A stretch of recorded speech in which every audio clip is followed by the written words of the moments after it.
পুজোর বায়নায় গতকাল বিকেলে ডমিনোস থেকে পিৎজা অর্ডার করেছিলাম। অনেক দিন থেকে বাইরের খাবার খাওয়ার জন্য অস্থির হয়ে আছে, কী দেবো বুঝতে পারছিলাম না। স্কুলে ছুটিও পড়েছে, তাই ডমিনোস থেকে পিৎজা অর্ডার করালাম। দুটো ফ্লেভারে পিৎজা অর্ডার করিয়েছিলাম। একটা ছিল চিজ আর চিকেন কিমা পিৎজা, আর একটা ছিল চিজ আর পনির জ্যালোপিনো পিৎজা। আর এই দেখো কি আনন্দ।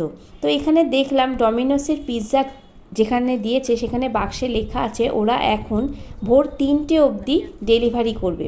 তো পিৎজার সঙ্গে দেওয়া ছিল কিছু সিজনিং, চিলি ফ্লেক্স ছিল আর অরিগানো ছিল, সেটা ছিটিয়ে নেওয়া হলো, সবটা দেওয়া হয়নি। তার কি বায়না, সবটা দাও সবটা দাও। আচ্ছা বলো তো, অতগুলো চিলি ফ্লেক্স খেলে কি হয়? ঝাল এমনিতেই তো খেতে পারে না, তাই বেশিটা দেয়া হয়নি। আর এটা ছিল আমার ভাগ।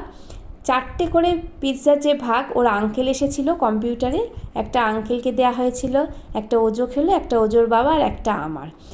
আমি কিন্তু চিকেন কিমা পিৎজাটা আগে খেয়েছি, পরে ওই জ্যালোপিনো আর পনির দেওয়া পিৎজাটা রেখে দিয়েছিলাম, ওটা আমার বেশি স্বাদ লেগেছে।